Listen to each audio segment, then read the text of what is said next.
Well,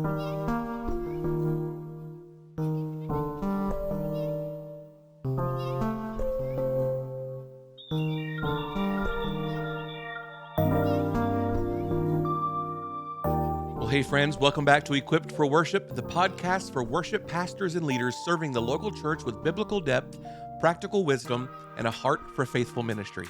I'm your host, Chuck Harris, and I'm so glad you've tuned in today. Welcome to Season 4 of Equipped for Worship. I'm so excited to be back, and I'm really looking forward to where we're headed this season. Over the next several months, we're going to focus on this theme, building a worship culture in the local church.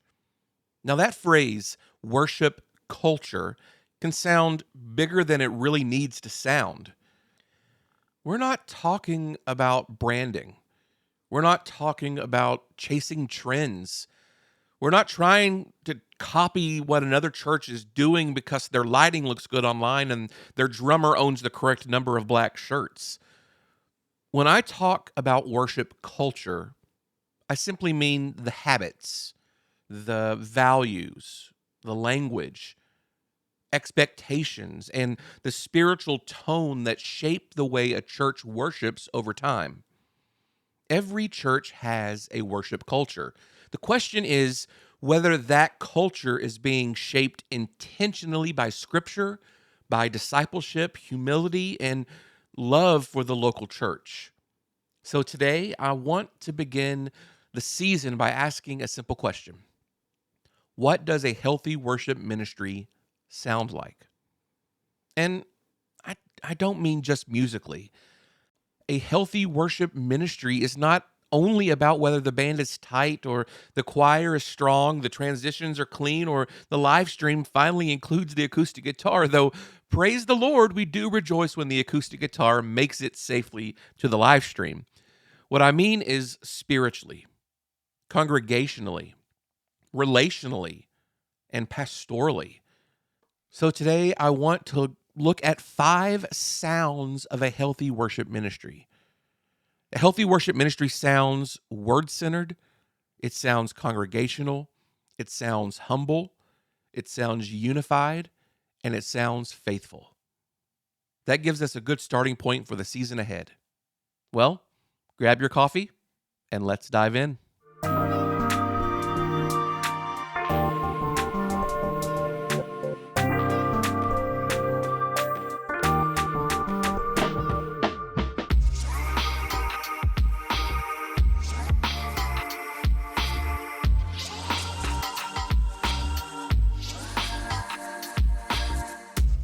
The first sound of a healthy worship ministry is that it sounds word-centered.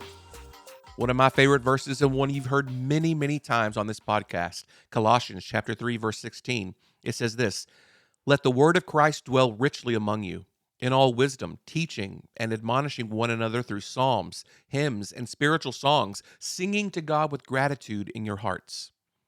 That verse gives us such a beautiful picture of worship in the local church.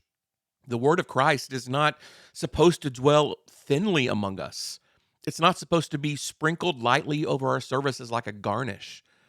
It's to dwell richly among the people of God. And one of the ways that happens is through singing. That means the songs we choose matter. The words we put on the screen matter. The prayers that we pray matter. The way we speak between songs matters. The themes we return to matter. Worship planning is not just musical work. It's pastoral work. It's discipleship work.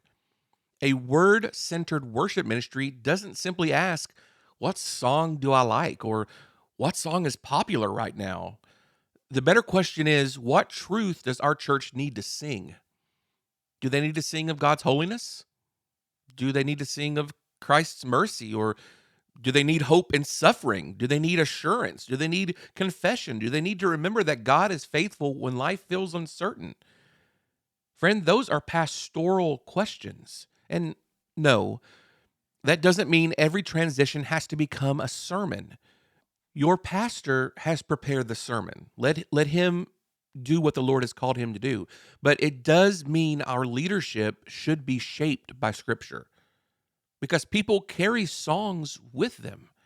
They carry them into hospital rooms, into funerals, hard weeks, quiet mornings, long nights, and ordinary Mondays. So let's give them truth worth carrying. A healthy worship ministry sounds word-centered because the church needs the word of Christ dwelling richly among us.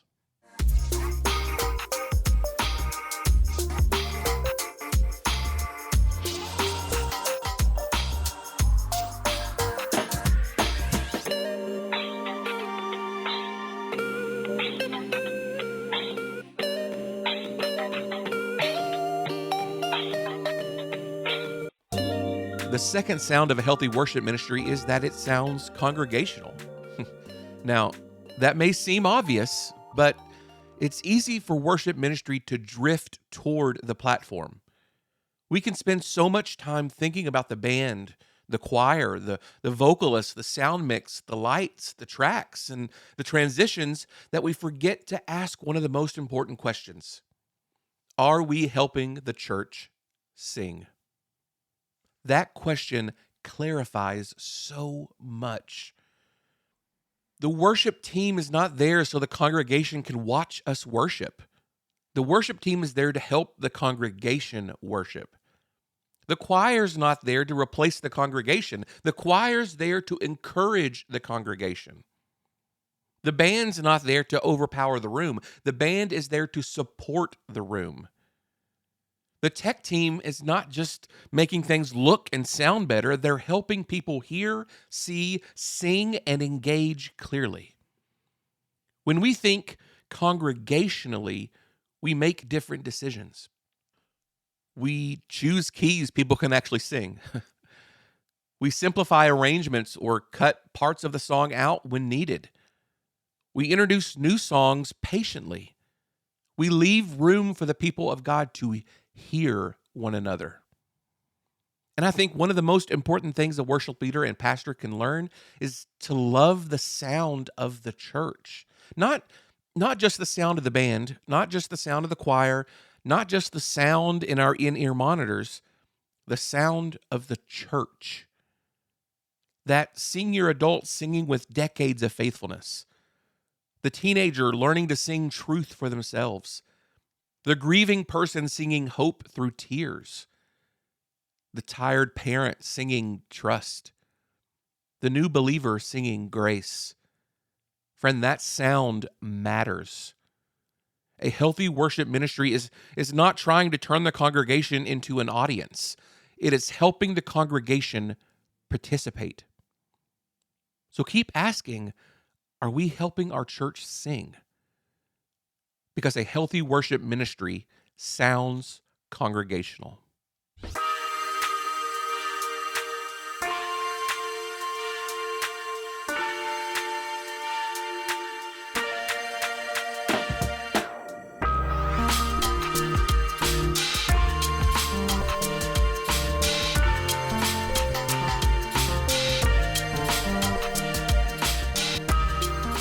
The third sound of a healthy worship ministry is humility. Worship ministry is deeply spiritual work, but it often happens in visible places. There are microphones, platforms, instruments, lights, opinions, compliments, criticisms, and always, always someone asking for more in their ears or the monitor. And because of all that, worship ministry can expose things in our hearts. It can expose pride. It can expose insecurity. It can expose comparison. It can expose fear of man. It can expose a desire to be noticed.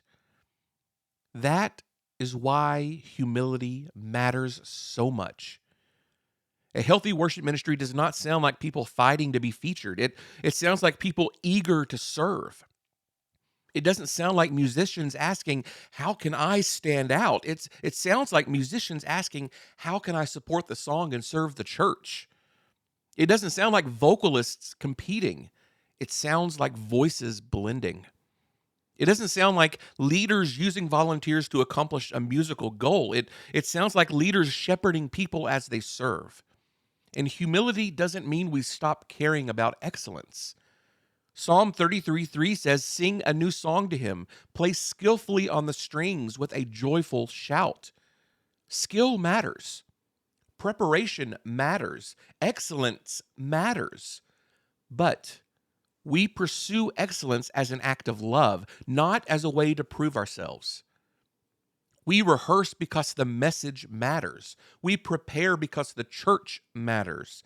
We correct mistakes because clarity matters. We show up ready because people matter.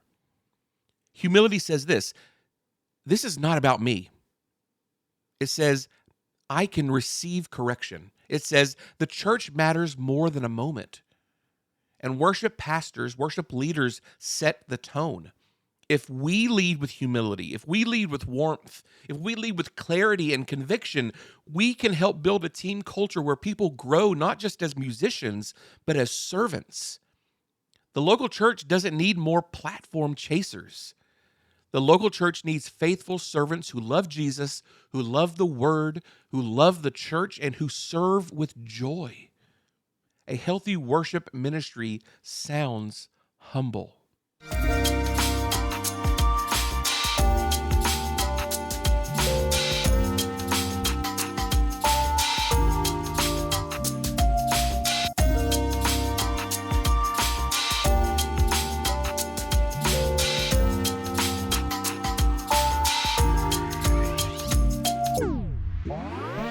The fourth sound of a healthy worship ministry is unity. Now, unity doesn't mean everyone has the same preferences. That's not unity. That is either a miracle or a church survey gone suspiciously well. Most churches have a wide range of musical backgrounds. Some love hymns. Some love newer songs. Some love choir. Some love band. Some love piano and organ. Some want the drums louder. Some believe the drums are already testing the limits of sanctification. That is just local church life.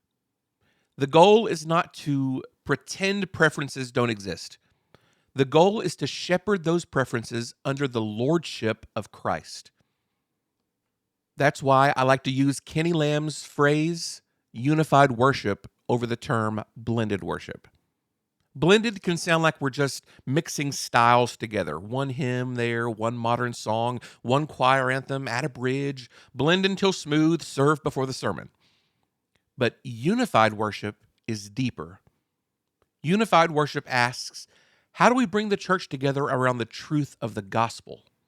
It asks, how do we help different generations sing the same faith? It asks, how do we honor songs from the past without living in the past? It asks, how do we introduce new songs without despising older songs? And it asks, how do we remind the church that worship is not about getting my preference, but giving Christ his praise? Now, that's not always easy, but it is good shepherding. The church is not a consumer group. The church is a family. And in a family, not every song is your favorite. Sometimes you sing because your brother or sister needs that truth.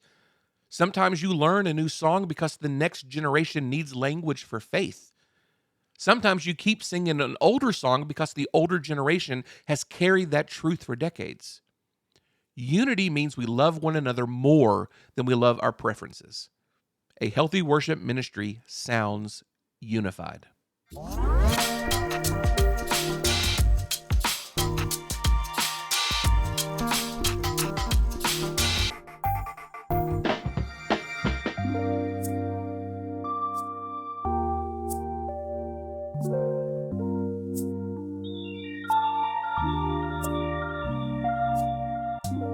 The fifth sound of a healthy worship ministry is faithfulness. Not flashiness, not perfection, not constant excitement, faithfulness. We need that reminder because worship ministry can be full of comparison. We compare our band, choir, our volunteers, budget, live stream, lighting, our song list, our Christmas program, our Easter program, and sometimes even our announcement graphics. Comparison usually leads us towards pride or discouragement, and neither one helps us serve the church well. Faithfulness gives us a better measure.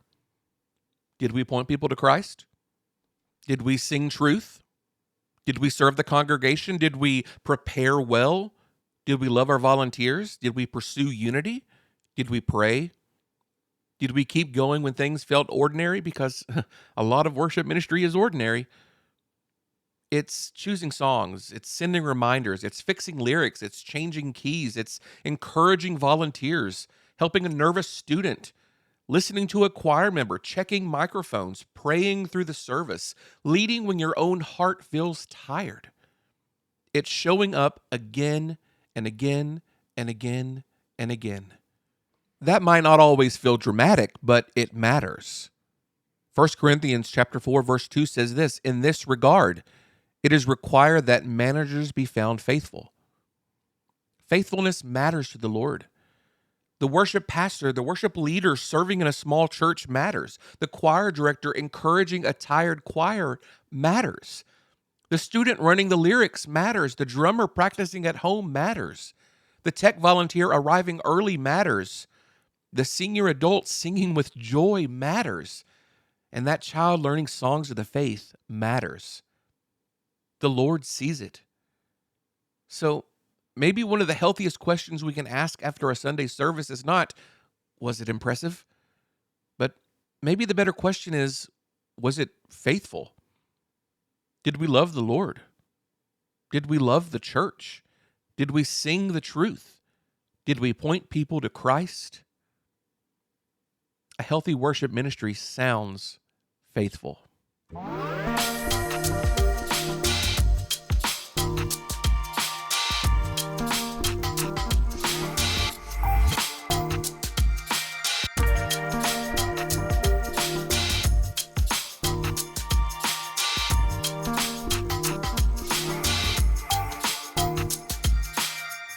So as we begin season 4 today, this is the question I want us to carry from today's episode. What does a healthy worship ministry sound like? It sounds word-centered. It sounds congregational. It sounds humble. It sounds unified. It sounds faithful. And throughout this season, we're going to keep coming back to that bigger theme of building a worship culture in the local church. We'll talk about biblical worship. We'll talk about how songs shape the church. We'll talk about teaching the church to sing. We'll talk about choirs, kids choir, worship leadership, and the language we use, planning for people who are suffering, Christmas worship, and so much more.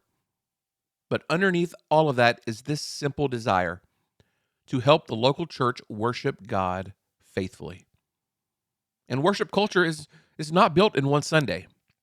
It's built slowly. One song at a time, one rehearsal at a time, one conversation at a time, one prayer at a time, one Sunday at a time. So worship pastor, worship leader, choir director, vocalist, musician, tech leader, student, volunteer, be encouraged. Your ministry matters. Your church matters. The songs that we sing matter. The people matter. The word matters. The gospel matters. And the Lord is worthy of it all. Well, thank you for listening to this opening episode of Season 4 of Equipped for Worship. I'm so excited for this season and for the conversations ahead.